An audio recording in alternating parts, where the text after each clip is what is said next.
Breaking news చూస్తున్నాం. కవిత వ్యాఖ్యలు BRS లో దుమారం రేపుతూ ఉన్నాయి. హరీష్ రావు, సంతోష్ రావుల పైన కవిత చేసిన వ్యాఖ్యలు చాలా తీవ్రమైనటువంటి ఆగ్రహానికి గురి చేస్తూ ఉన్నాయి. బీఆర్ఎస్ శ్రేణులు ఇప్పుడు ఒక రకంగా చెప్పాలంటే వారంతా ఆగ్రహంతో ఊగిపోతున్నారు. హరీష్ రావు రాక కోసం ఎదురు చూస్తూ ఉన్నారు. హరీష్ రావు ఎలా స్పందిస్తారో అని చెప్పి ఉత్కంఠగా ఎదురు చూస్తున్నారు. తప్పకుండా హరీష్ రావు బయటికి వచ్చి ఆయన విదేశీ పర్యటనలో ఉన్నారు. ఆయన తన కూతురుకు సంబంధించి గ్రాడ్యుయేషన్ ప్రోగ్రామ్ ఉంటే విదేశాలకు వెళ్ళినట్టు తెలుస్తోంది. ఆయన వన్స్ తిరిగి రాగానే వీటన్నింటికి ఒకే దెబ్బతో అన్ని సమాధానాలు చెప్పే అవకాశం కూడా కనబడుతోంది. గుంట నక్కలు మేకవన్నే పులులు అంటూ కవిత ఘాటు వ్యాఖ్యలు చేసింది. ఏకంగా నన్ను ఉరితీశారు అని చెప్పింది. నా తల్లి బిడ్డల్ని, మా అమ్మని నన్ను విడదీశారు అని చెప్పింది. మా కుటుంబంలో ఉన్నటువంటి రామనని, నన్ను, మా నాన్నని ముగ్గురిని కూడా విచ్ఛిన్నం చేయాలన్నటువంటి ఒక దురుద్దేశంతో ఉన్న వ్యక్తులు ఈ ఇద్దరు అని చెప్పుకొచ్చింది కవిత. రేపు రామన్నకి ఇదే ప్రమాదం పొంచి ఉంది, రామన్న జాగ్రత్త అంటూ కూడా మాట్లాడుకొచ్చింది.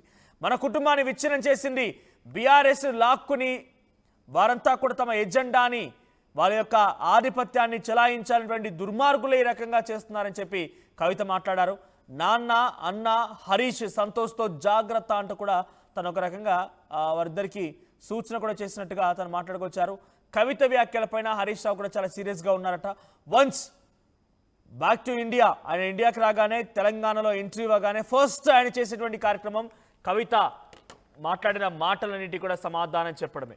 వీళ్ళంతా రాజకీయంగా ఇంకా ఓనమాలు నేర్చుకోక మునిపే, పలకా బలపం పట్టక మునిపే నేను మంత్రిగా అయ్యాను, నాకు వీరు మాట్లాడతారా, నాతో వీళ్ళు మాట్లాడతారా అంటూ తన సన్నిహిత నేతలతో, తన ముఖ్య అనుచరులతో ఆయన ఫోన్లో సంభాషించినట్టు తెలుస్తోంది. నేనంతా ఓనమాలు, నేను కేసీఆర్తో పాటుగా కేసీఆర్ రాజకీయంగా వచ్చినటువంటి ఆయన వెన్నంటే వేలు పట్టుకొని నడిచాను. నేను మేనమామ వేలు వదులైనటువంటి ఒక అల్లుడిని. సో అటువంటి సిచ్యువేషన్ నుంచి నన్ను ఈ రకంగా ఆరోపణలు చేసి నన్ను అబాస్ పాలు చేయాలని చూస్తారా? ఇంత దుర్మార్గమైన చర్యల నేను తప్పకుండా సమాధానం చెప్తాను, అన్నింటికీ సమాధానం చెప్తానని చెప్పి ఆయన మాట్లాడుకొచ్చారట. సో ప్రస్తుతానికి హరీష్ రావు కవిత మీద చాలా సీరియస్గా ఉన్నారు.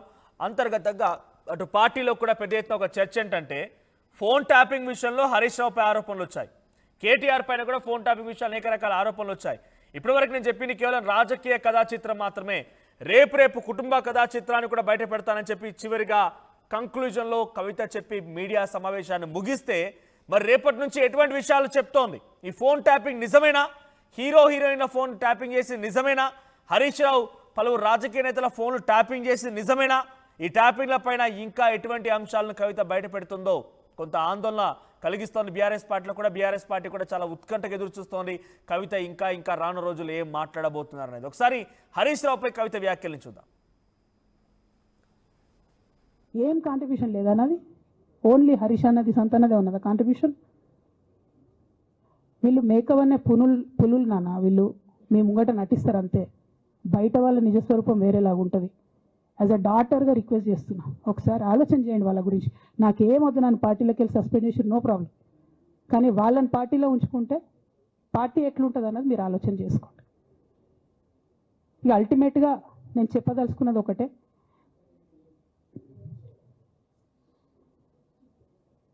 కలికాలం కాబట్టి అబద్ధాలు చెప్పేటోళ్ళది, మోసం చేసేటోళ్ళది నడుస్తుంది. టెంపరీగా వాళ్ళది నడుస్తున్నది, వాళ్ళది నడిచింది, విజయం సాధించారు కాబట్టి ఇవాళ సస్పెన్షన్ నాకు వచ్చింది. బట్ నేను ఇదివరకు చెప్పినా మళ్ళీ చెప్తున్నా, నేను కర్మ సిద్ధాంతాన్ని నమ్ముతా. ఖచ్చితంగా ఇంతకు ఇంత దేవుడు వాళ్ళకి అనుభవింపజేస్తాడు, అందులో ఏం ఆలోచించాల్సినటువంటి అవసరం. రైట్, బీఆర్ఎస్ పార్టీలో కవిత చెప్తున్నట్టుగానే 2018 ఎన్నికల్లో ఇటు బీఆర్ఎస్ పార్టీ ఫండ్ నుంచి వచ్చేటువంటి ఆ నిధులతో పాటుగా, ఎమ్మెల్యేకి ఇచ్చినటువంటి ఆ నిధులతో పాటుగా, ఎమ్మెల్యేలో పోటీ చేసినటువంటి వారికి ఎంతో కొంత డబ్బులు ఇస్తారు కదా, సో ఆ నిధులతో పాటుగా అదనంగా అడిషనల్ ఫండింగ్ కింద హరీష్ రావు 25 మంది ఎమ్మెల్యేలకు ఇచ్చారట. ఇప్పుడు ఆ 25 మందే హరీష్ అన్న నీ గురించి కవిత మీద మాట్లాడుతోంది. ఏంటన్నా ఏం మాట్లాడకుండా ఉండిపోయావని చెప్పి హరీష్ రావుతో ఫోన్లో సంప్రదింపులు జరిపినప్పుడు హరీష్ రావు రియాక్షన్ ఒకటేనట, అన్నిటికీ సమాధానం చెప్తా, నేను రాజకీయాల్లోకి అడుగుపెట్టి మంత్రినైన రోజున ఇంకా వీళ్ళెవరు ఓనమాలు కూడా నేర్చుకోలేదు, పలకా బల్పమే పట్టలేదు, రాజకీయంగా వీళ్ళకి అసలు ఏమీ తెలియదు. అటువంటి వ్యక్తులు నా గురించి మాట్లాడితే సమాజం నమ్ముతుందా? తెలంగాణ సమాజం మొత్తం నా పక్షాన ఉంది. కేసీఆర్ తర్వాత డైరెక్ట్గా అంతటి స్థాయిలో తెలంగాణ సమాజం నమ్మేది నన్నే. పార్టీ కార్యకర్తలు నాపై భరోసా ఉంచండి, నేను ఎటువంటి తప్పు చేయలేదు, కవిత నాపై అనేక రకాలుగా ఆరోపణలు చేసి దీని వెనుక ఎవరు ఆడిస్తున్నారు, ఎలా ఆడిస్తున్నారు మొత్తం నాకు తెలుసు, అన్నిటికీ సమాధానం చెప్తానని చెప్పి ఆయన ఫోన్లో సంభాషిస్తూ పార్టీ ముఖ్య నేతలతో మాట్లాడుకొచ్చారట. ఇదిలా ఉంటే సంతోష్ రావు పైన కూడా, రాజ్యసభ సభ్యుడిగా పనిచేసినటువంటి సంతోష్ రావును కూడా ఆ పార్టీలో కొంతమంది వ్యక్తులు దేవుడిలా సంబోధిస్తారట. పదవులు ఇచ్చింది కేసీఆర్, మీకు ఒక భవిష్యత్తును చూపించింది కేసీఆర్, కానీ సంతోష్ రావును దేవుడు అంటారు. అంటే ఎందుకు? సంతోష్ రావు ఇద్దరు కలిసి అక్రమాలకు పాల్పడ్డందుక. సంతోష్ రావు ముఖ్య అనుచరుడిగా ఉన్నటువంటి పోచంపల్లి శ్రీనివాసరెడ్డి అనే వ్యక్తి ఎమ్మెల్సీగా ప్రస్తుతం కొనసాగుతూ మోకిల దగ్గర మెగా కృష్ణారెడ్డితో కలిసి 750 కోట్ల రూపాయల ప్రాజెక్టు కట్టారు. 7 వచ్చినాయి డబ్బులు. ఈ డబ్బులన్నీ ఎక్కడి నుంచి వచ్చినాయి? నవీన్ రావు అనే వ్యక్తి సంతోష్ రావుని బహిరంగంగానే నా దేవుడు అని సంబోధిస్తాడట. ఎలా దేవుడయ్యాడు? సంతోష్ రావుకు ఉన్నటువంటి పదవి ఏంటి? సంతోష్ రావు చేసే పని ఏంటి? ఆయన ఎలా దేవుడయ్యాడు? సంతోష్ రావు ఏకంగా సిరిసిల్ల నియోజకవర్గంలో కొంతమంది కుటుంబాలు దళిత కుటుంబాలన్నింటినీ కూడా 7 కుటుంబాలని నానా టార్చర్ చేసి 3rd డిగ్రీ ప్రయోగిస్తే ఆ నెపాన్ని, ఆ అపవాదును మొత్తం మోసింది బీఆర్ఎస్ పార్టీ. మా అన్న కేటీఆర్ ఆ అపవాదు మొత్తాన్ని మోసాడు. ఈ గుంట నక్కలు, మేకవన్న పుళ్ళు మొత్తం కూడా కుట్రలు పన్ని అవినీతి అక్రమాలకి మొత్తం వీళ్ళు పాల్పడి అమాయకుడైనటువంటి మా నాన్న పైన ఈ రకమైనటువంటి దుష్ప్రచారం చేసి ప్రయత్నం చేస్తున్నారు. రేవంత్ రెడ్డితో కలిసి హరీష్ రావు, సంతోష్ రావు మా నాన్నపై కుట్రలు పడుతున్నారని చెప్పి కవిత మాట్లాడుకొచ్చారు. ఒకసారి సంతోష్ రావు పైన కవిత ఏం మాట్లాడారో చూద్దాం. ఇక పెద్ద సార్కు నీడలాగా సంతోష్ రావు గారు ఉంటారు. ఇక సంతోష్ రావు గారి గురించి 2 నిమిషాలు చెప్తా. అంత పెద్ద సీనున్న మనిషి కాదు కానీ చెప్పాలి. ఎందుకంటే కూరల ఉప్పు ఎట్లుంటుందో ఈయన అట్లా అన్నట్టు ప్రతి దాంట్లో చెడగొట్టడానికి కొంచెం ఉండాలి కదా, అట్లాంటి వాడు. కాబట్టి చెప్పక తప్పదు ఈయన గురించి. చెప్పులో రాయి చెవులో జోరిగా అంటాం కదా, అట్లాంటి టైపు. కాబట్టి ఖచ్చితంగా చెప్పాలి. విషయం ఏంటంటే ఈయన ధనదాహం ఎట్లాంటిదంటే సంతోష్ రావు గారిది, రామన్న కాన్స్టిట్యున్సీ, కేటీఆర్ అన్న కాన్స్టిట్యున్సీ నేరెళ్లలో ఇసుకలారి గుద్ది ఒక దళిత బిడ్డ చనిపోతాడు. సరే, దాని మీద పాపం అక్కడ ఆ రోజు అందరు యాజిటేషన్ చేస్తే ఈయన సంతన్న అడ్వాంటేజ్ ఏంది, ఈడ కూర్చుంటాడు కదా సార్ దగ్గర, సీఎంఓలకి వెళ్ళి ఫోన్ చేసి అక్కడ ఉన్న పోలీసు వాళ్ళందరినీ ఒత్తిడి పెట్టి 7 దళిత బిడ్డల్ని కొట్టినరండి. 3-4 సార్లు 3rd డిగ్రీ వేస్తే ఇలా 7 కుటుంబాలు కూడా వాళ్ళు ఎందుకు కూడా ఏ పని చేసుకోలేనటువంటి పరిస్థితులలో ఆ దళిత బిడ్డలు ఉన్నారు. అది మొత్తం రాజకీయంగా బ్లేమ్ అంతా రామన్న మీదకి వచ్చి, ధనదాహమేమో సంతన్నది, నేరం చేసిందేమో సంతన్న, వీడికెళ్ళి ఫోన్లు చేసి ఒత్తిడి చేసి కొట్టిపించిందేమో సంతన్న, చెడపేరేమో రామన్నకు వస్తుంది. ఈ ఎగ్జాంపుల్ చెప్పడం కోసమే నేను ఈయన గురించి చెప్తున్నా, వేరే ఏం లేదు. ఇక సరే టానిక్కు వీనిక్కు ఈ వీటిలో వచ్చిన కేసులు ఏమవుతాయి? రేవంత్ రెడ్డి గారు ఆర్భాటంగా ఒక అనౌన్స్మెంట్ చేస్తారు. నేను ఇంతకుముందు చెప్పిన కదా, మ్యాచ్ ఫిక్సింగ్ ఎట్లుంటుందంటే 1 డే న్యూస్ అవుతుంది. టానిక్లో ఈయన మీద కేసు పెట్టిరని, 3వ రోజు పోలీసు వాళ్ళు ఎఫ్ఐఆర్ కొట్టేసారు. మీరు ఇంకా కనుక్కోండి. కాజ్ చేసేసారు, కేసు మూసేసారు. ఏం అండర్స్టాండింగ్ ఉంది ఎందుకు మూసేసారు? At the same time Harithaharam, తెలంగాణకు హరితహారం అని పెద్దలు కేసీఆర్ గారు పెద్ద కళతోని 230 కోట్లు అక్కడ గోబీ డెజర్ట్ల వాళ్ళు చెట్లు పెట్టి చైనాను కాపాడుకున్నారు. మనం అదే స్థాయిలో తెలంగాణను బాగు చేసుకోవాలని పెద్దసారి హరితహారం అని పెడితే ఈయన దానికో నకిలీ ప్రోగ్రామ్ గ్రీన్ ఇండియా ఛాలెంజ్ అని పెడతాడు. తెల్లారులేస్తే సినిమా వాళ్ళని తీసుకురావాలి, రోజు ఒక ఫోటో వేసుకోవాలి. దాని వెనుక ఉన్న కుట్ర ఏంటంటే జీవో అమెండ్మెంట్ అవుతుంది సంతోష్ గారి గురించి. ఆ ఫారెస్ట్లను 10% ఇన్కమ్ ఎవరన్నా ఇస్తే అమ్యూజ్మెంట్ పార్క్లకు ఇస్తారన్నట్టు. దానికోసం జీవో అమెండ్ అవుతుంది. దానికి ప్రభాస్ గారిని, చిరంజీవి గారిని, అనేక మంది సినిమా స్టార్లను మోసం చేసి వాళ్ళని తీసుకుపోయి వాళ్ళతో ఫోటోలకు పోజులు ఇప్పించి ఫారెస్ట్లను కొట్టేయాలని ప్లాన్ అయినది.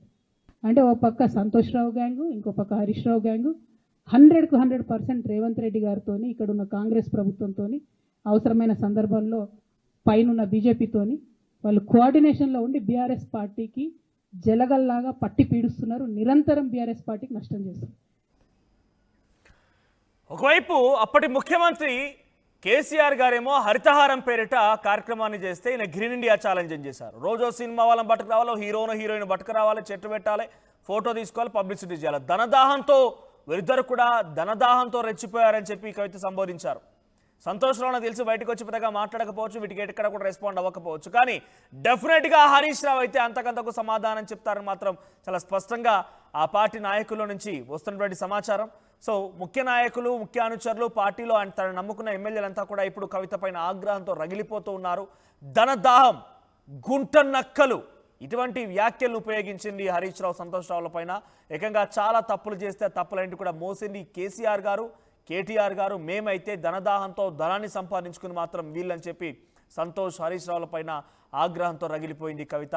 ఆ స్టేట్మెంట్స్ కూడా చాలా సంచలనంగా ఘంటాపదంగా చెప్పుకొచ్చారు. సో మా ప్రతినిధి మధు కూడా ఫోన్లో సిద్ధంగా ఉంటారు. మధు, సో ఇప్పుడు రేపటి రోజున హరీష్ రావు ఏం చేయబోతున్నారు? నాకు తెలిసి సంతోష్ రావు పెద్దగా రియాక్ట్ అవ్వకపోవచ్చు, కేసీఆర్ డైరెక్షన్లో ఉంటారు కాబట్టి పెద్ద ఎక్కడ కూడా ఆయన అంత బయటకు వచ్చి ఎప్పుడు కూడా ఆయన ఈ 10 ఏళ్ల పాటుగా మీడియా సమావేశంలో పాల్గొన్నట్టుగా మీడియా అడ్రస్ చేసినట్టుగా దాఖలాలు లేవు. సో ఈసారైనా ఆయన మాట్లాడతారా? హరితహారం పేరిట కేసీఆర్ గారు తీసుకొస్తే దాన్ని గ్రీన్ ఇండియా ఛాలెంజ్ చెప్పి హీరోలను తీసుకొచ్చి ఫోటోలు తీయాలి, దానికో కొత్త తెరలేపాలి, ధనదాహంతో ఇష్టం ఉన్నదల్లా అక్రమంగా సంపాదించింది ఆయన, సిరిసిల్లలో 7 కుటుంబాలని చాలా దుర్మార్గంగా ఫోన్ చేయించి 3rd డిగ్రీ ప్రయోగించింది ఆయన అని చెప్పి సంతోష్ రావుపై మాట్లాడుకొచ్చింది. హరీష్ రావుని గుంటనక్క అంటూ కూడా సంబోధించినట్టుగా మాట్లాడుకొచ్చారు తను ఇండైరెక్ట్గా. సో ఇప్పుడు ఎవరు రెస్పాండ్ అవ్వబోతున్నారు? ఏ రకంగా రెస్పాన్స్ వచ్చే అవకాశం ఉంది?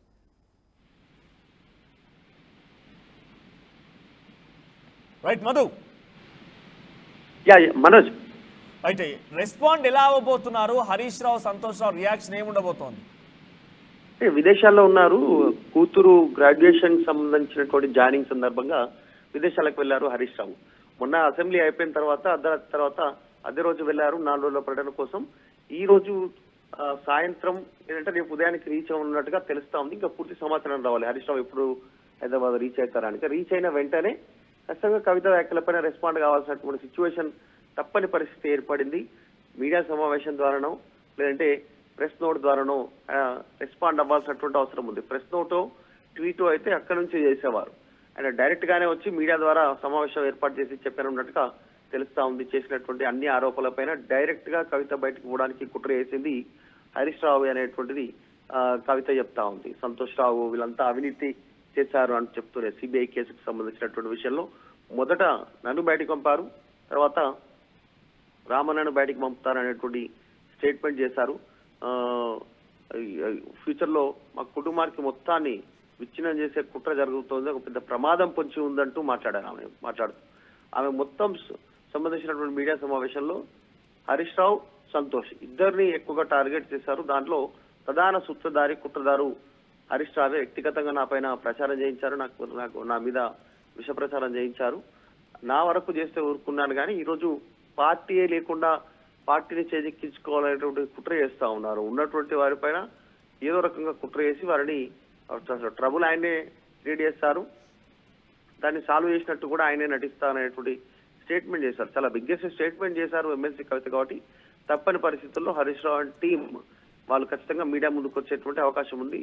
అందుకే హరీష్ మద్దతుదారులు ఎవరు కూడా ఇంకా బయట బహిరంగంగా వచ్చి మాట్లాడలేదు. హరీష్ రావే డైరెక్ట్ గా విదేశాల నుంచి రాగానే హైదరాబాద్ కి కేసీఆర్ ని కలిసి ఆయన మీడియా సమావేశం ఏర్పాటు చేసేటువంటి అవకాశం కనిపిస్తా ఉంది. రైట్, డైరెక్ట్ గా హరీష్ రావు స్పందిస్తారా, లేకపోతే హరీష్ రావు తరఫున ఇంకెవరైనా స్పందించే అవకాశం ఉందా? అంటే హరీష్ రావు రెస్పాండ్ అవ్వాలనుకుంటున్నారా డైరెక్ట్ గా? ఖచ్చితంగా హరీష్ రావే రెస్పాండ్ కావాల్సినటువంటి సిచ్యువేషన్ ఉంది. ఆయన తరఫు నుంచి రెస్పాండ్ అయ్యే వాళ్ళు ఉంటే ఈ పార్టీకి ఎవరైనా రెస్పాండ్ అయ్యే వాళ్ళు. అలా కాకుండా హరీష్ రావు వచ్చిన తర్వాత ఫస్ట్ మొదటగా కేసీఆర్ కలిసే అవకాశం ఉంది. తర్వాత ఆయన మీడియా ముందుకు వచ్చేటువంటి సిచ్యువేషన్ కనిపిస్తా ఉంది. కవిత వ్యాఖ్యలను మరి ఎట్లా డైరెక్ట్ గా అవినీతి ఆరోపణలు, కుటుంబాలను విచ్ఛిన్నం, తప్పుడు ప్రచారం చేయించడం వీళ్ళపైన ఇవన్నీ చెప్తా ఉన్నారు. కాబట్టి మరి వాటన్నిటికీ హరీష్ రావు సమాధానం చెప్పేటువంటి తప్పని పరిస్థితి ఎదురుకోవడంతో హరీష్ రావు బయటకు వస్తారు. హైదరాబాద్ విదేశాల నుంచి రాగానే మీడియా సమావేశం ఏర్పాటు చేయనున్నారు. రైట్, మొదలైన మీడియా సమావేశం తర్వాత కవిత నిర్వహించిన మీడియా సమావేశంలో చాలా సంచలన వ్యాఖ్యలు చేసింది. రాజకీయ కథా చిత్రమే బయట పెట్టాను అని చెప్పుకొచ్చింది. సో రాజకీయ కథా చిత్రం వరకు మాత్రమే మాట్లాడుకొచ్చాను, కుటుంబం గురించి మాట్లాడితే చాలా మాట్లాడాల్సి వస్తుందని చెప్పుకొచ్చే ప్రయత్నం చేస్తే రేపటి రోజున కుటుంబం గురించి మాట్లాడే పరిస్థితి వస్తే ఫోన్ టాపింగ్ అంశాలు ఉన్నాయి. ఇంకా రకరకాలుగా హీరోయిన్ల ఫోన్లు ట్యాప్ చేశారని, కొన్ని కుట్రలు కుతంత్రాలు చేశారని రకరకాల ఆరోపణలు ఉన్నాయి. కాబట్టి వాటి గురించి మాట్లాడే అవకాశం ఉందా? నిన్న మీడియా చిట్చాట్లో కవిత ఇంకా చాలా అంశాలు మాట్లాడినట్టు తెలుస్తోంది. రాజకీయ కథా చిత్రం తర్వాత కుటుంబ కథా చిత్రం ఏ రకంగా ఉండబోతోంది? ఎగ్జాక్ట్లీ, అంటే రాజకీయ అంటే పార్టీ పరంగా పార్టీకి నష్టం జరుగుతున్నటువంటి అంశాలపైనే రెస్పాండ్ అయ్యాను, మాట్లాడితే చాలా డేటా ఉంది అంటూ మాట్లాడారు. ఆమె దగ్గర మొత్తం చిట్టా ఉంది, అందరికి సంబంధించిన సమాచారం ఉంది, కాకపోతే అది చెప్తే బీఆర్ఎస్ లో ఉన్నటువంటి నాయకులు ఇబ్బంది పడతారంటూ ఆమె ఓపెన్ అయ్యారు. కానీ నిన్న హరీష్ రావును టార్గెట్ చేసినటువంటి సందర్భంలో, సంతోష్ రావును టార్గెట్ చేసి మాట్లాడుతున్న సందర్భంలో మాత్రమే ఒక్క ఎగ్జాంపుల్ తీసుకున్నారు. పల్లా రాజేశ్వర రెడ్డికి సంబంధించిన పేరు, గతంలో ఆయన పంపినటువంటి మెసేజ్, ఇవి తీసుకున్నారు. ఎందుకంటే అక్రమంగా 750 కోట్లతో ఒక విల్లాస్ నిర్మిస్తా ఉన్నారు అక్కడ అనేటువంటి ఒక వెంచర్ ప్రాజెక్ట్ చేపడతా ఉన్నారు. సో ఇన్ని డబ్బులు ఎక్కడి నుంచి వచ్చాయి? సంతోష్ రావే వెనకాల బినామీ ఉండి పోచంపల్లి శ్రీనివాస్ రెడ్డితో ఇవన్నీ చేయిస్తా ఉన్నటువంటి స్టేట్మెంట్ చేశారు. సో ఇంకా కూడా మరి సమాచారం ఉంటుంది కదా మీ దగ్గర అన్నట్టు మీడియా అడిగినటువంటి క్వశ్చన్కి ఆమె సమాధానం చెప్పారు. చాలా ఉంది, కాకపోతే మొత్తం బయట చెప్పలేను, సందర్భం వచ్చినప్పుడు చెప్పడానికి సిద్ధంగా ఉన్నానంటూ స్టేట్మెంట్ చేశారు. ఆమె చేసినటువంటి కామెంట్స్ పైన హరీష్ రావు తప్పని పరిస్థితుల్లో రెస్పాండ్ కావాల్సినటువంటి సిచ్యువేషన్ ఏర్పడేది. మనసు right, thank you Madhu. So RTV connect చేసిన ఈ పోల్లో మీ సపోర్ట్ ఎవరికి? మీ సపోర్ట్ ఎవరికి అని అంటే 40% మంది కవితకు సపోర్ట్ చేస్తామంటున్నారు, 60% మంది హరీష్ రావుకి సపోర్ట్ చేస్తామంటున్నారు. సో మీ సపోర్ట్ వరకు మీరు కూడా కామెంట్ చేసే ప్రయత్నం చేయండి. సో మొత్తం మీద రాజకీయ కథా చిత్రాన్ని బయటపెట్టిన కవిత కుటుంబ కథా చిత్రాన్ని కూడా బయట పెడతానని చెప్పి మీడియా సమావేశంలో మాట్లాడుకొచ్చారు. ఆ తర్వాత చిట్ చాట్లో కూడా మీడియా ప్రతినిధులతో ఇవే అంశాలను చెప్పుకొచ్చారు ఆవిడ. మరి ఏ రకంగా ఉండబోతోంది కుటుంబ కథా చిత్రం, ఎక్కడి వరకు దారితీస్తుందో చూడాల్సిన అవసరం అయితే ఉంది. సో హరీష్ రావు రియాక్ట్ కాబోతున్నారు. హరీష్ రావు వచ్చి రాగానే ముందుగా కేసీఆర్ని కలిసిన తర్వాత కవితకు సంబంధించి ప్రతి క్వశ్చన్కి కూడా కౌంటర్ అటాక్ ఇవ్వబోతున్నారు. చూద్దాం మరి ఏం జరుగుద్దో. ఒకసారి మళ్ళీ హరీష్ రావు పైన కవిత చాలా సంచలన వ్యాఖ్యలు చేసుకొచ్చారు. గుంట నక్కలు, ధనదాహం, రకరకాల ఆరోపణలు చేశారు. హరీష్ రావుపై కవిత ఏం మాట్లాడారో మళ్ళీ చూద్దాం. కాంగ్రెస్ పార్టీతో రేవంత్ రెడ్డి ఇటు కొట్లాడుతున్నాం కాబట్టి మా మీదనేమో కుట్రలు జరుగుతాయి, మా మీదనేమో కేసులు పెడతారు. మీ మాత్రం 1 or 2 days హెడ్లైన్స్ వస్తే తర్వాత న్యూస్ గాయబవుతుంది. ఎన్ని జరగలే చెప్పండి హరీష్ రావు గారి విషయంలో. ఫస్ట్ పాల వ్యాపారం మీద ఏమొచ్చినాయి ఆరోపణలు? ఆనాడు బీఆర్ఎస్ పార్టీ గవర్నమెంట్లో SC ST BC హాస్టళ్లకు Harish Rao గారి పాల వ్యాపారం నుంచి పాలు సప్లై చేసిరనే ఆరోపణలు అయోధ్య రెడ్డి గారు ట్వీట్ చేసిరు. గతం 2 రోజులు పోయింది ఆరోపణ. ఎందుకు? సరెండర్. నెక్స్ట్ ఒక అభియోగం చేసిరు ముఖ్యమంత్రి గారు. రంగనాయక్ సాగర్ దగ్గర ఈయన ఫామ్ హౌస్ ఉంది, అది ప్రభుత్వ భూమి, కబ్జా చేసిండని. 1 day headline, 3rd day news గాయబ్. No case, nothing. కేటీఆర్ పరిస్థితి ఏంటి? ఎన్ని కేసులు పెట్టిరు కేటీఆర్ అన్న మీద? ఎన్నిసార్లు పిలిచిండు విచారణకు? ఇవన్నీ పక్కన పెడదాం. నిన్నటి లేటెస్ట్ ఇష్యూ మాట్లాడదాం. కాళేశ్వరం కానీ ఇంకోటి కానీ ఏ ప్రభుత్వంలో అయినా పొలిటికల్ పాలసీ చేసేవాళ్ళు, విధానపరమైన నిర్ణయాలు తీసుకునే వాళ్ళు ముఖ్యమంత్రులు ఉంటారు. కింద ఉన్నటువంటి మంత్రులు దాన్ని ఎగ్జిక్యూట్ చేయాలి. కేసీఆర్ గారు ఒక పాలసీ డెసిషన్ తీసుకున్నారు, నేను కాళేశ్వరం ప్రాజెక్టు కడతా, దానికి ఇన్ని డబ్బులు ఇస్తా అని. ఆనాడు మంత్రి ఎవరు? ఎగ్జిక్యూషన్ చేయాల్సింది ఎవరు? 2014 నుంచి 2018 వరకు తుమ్మిడిహెట్టి దగ్గర నుంచి మేడిగడ్డకు స్థలం మార్చినప్పుడు మంత్రి ఎవరు? ప్రాజెక్టులు డిసైడ్ చేసినప్పుడు మంత్రి ఎవరు? అన్ని మీటింగ్లు, టెక్నికల్ ఇష్యూస్ చూసుకోవాల్సింది ఎవరు? ఇవన్నీ రేవంత్ రెడ్డి గారు మాట్లాడారు. నేను మొత్తం అసెంబ్లీ స్పీచ్ చూడరు మీరు, వీళ్ళ మ్యాచ్ ఫిక్సింగ్ అనేది మీకు తెలిసిపోతుంది. ఏం మాట్లాడరు ఆయన. ఎంతసేపు కేసీఆర్ కాళేశ్వరం కట్టిండు, కేసీఆర్ కుటుంబం 1,00,000 కోట్లు తిన్నది. అరే 2007 నుంచి ఇప్పటివరకు కాళేశ్వరం 1,00,000 కోట్లు కూడా ఖర్చు కాలేదు. 1,00,000 కోట్లు ఖర్చు కాని ప్రాజెక్టులో 40 లక్షల ఎకరాలకు నీళ్ళియంగా కూడా 1,00,000 కోట్ల అవినీతి అయింది అంటారు రేవంత్ రెడ్డి గారు. దాన్ని మళ్ళీ ఓన్లీ కేసీఆర్ గారి గురించి చెప్తారు, హరీష్ రావు గారి గురించి మాట్లాడరు. ఎందుకంటే ఇంటర్నల్ అండర్స్టాండింగ్ ఉంది వీళ్ళిద్దరికి. ఇంకా గమ్మత్ ఏంటంటే ఇదే హరీష్ రావు గారు వాళ్ళ ఫాలోవర్స్ అంతా నిన్నటి నుంచి చెప్తున్నారు, హరీష్ అన్న చాలా కష్టపడ్డాడు, డే 1 నుంచి ఉన్నాడు అని. డే 1 నుంచి లేడండి. చాలామంది రిపోర్టర్లకు తెలుసు, సీనియర్ రిపోర్టర్లకు. డే 1 నుంచి లేడు. పెద్దసారు టీడీపీ నుంచి బయటకు వస్తుంటే, మామయ్య మనకెందుకు, డిప్యూటీ సీఎం మనం ఎందుకు రాజీనామా చేయాలి, ఈ ఉద్యమం ఏమవుతుందో, ఈ పార్టీ ఏమవుతుందో మనకు రిస్క్ ఎందుకని ఆనాడు ఈనాడు పేపర్లో వచ్చింది. 1,50,00,000 రూపాయలు తీసుకొని వ్యాపారం చేసుకుందామని హరీష్ రావు గారు ఎక్కడికో పోయిందని కూడా వచ్చింది. కటింగ్ కోసం దొరికినప్పుడు ఎప్పుడో ట్వీట్ చేస్తుంది దాన్ని. బీఆర్ఎస్ పార్టీ ఆనాడు టీఆర్ఎస్ పార్టీ పెట్టినాక 9-10 నెలల తర్వాత వచ్చిన హరీష్ రావు గారు డే 1 నుంచి లేరు. నమ్మకం లేకుండా ఆయన పార్టీ నిలబడుతుందో ఉంటుందో పోతుందో అని. ఓకే అయిపోయింది. రాగానే సారు పెద్ద హృదయం కాబట్టి క్షమించిరు, దగ్గర తీసుకున్నారు, ఎమ్మెల్యే కాకముందే మంత్రి ఇచ్చిర్రు, అన్ని రకాలుగా ఆదరించిరు, అన్నీ చేసిండ్రు. ఎప్పుడైతే పార్టీకి ఒక్క క్షణం చెడ్డ పేరు వచ్చిందో ఎక్కడ పోయిండండి ఈయన? చక్కా పోయి వైఎస్ రాజశేఖర రెడ్డిని కలవలే? మీ అందరికి గుర్తులేదు ఆ ఫోటో? సీనియర్ నాయకులందరికీ బాగా మాట్లాడతారు, అన్ని దగ్గర ఉన్నా, నేనే ఉన్నా, నేను ఎక్కడ లేను. నిన్న పాపం చాలా మంది ఈ కొత్త సోషల్ మీడియా పిల్లలు ఉన్నట్టు వాళ్ళకి హిస్టరీ తెలియదు అనుకుంటా, అందుకే చెప్తున్నా ఇవాళ. అదేవిధంగా నేను పెద్ద ట్రబుల్ షూటర్ అంటారు. ట్రబుల్ షూటర్ కాదు, ఈజ్ అ బబుల్ షూటర్. ఆయన ఏంటంటే ట్రబుల్ ఆయన్నే క్రియేట్ చేస్తాడు, చేసి నేనే సాల్వ్ చేసినట్టు నటిస్తాడు.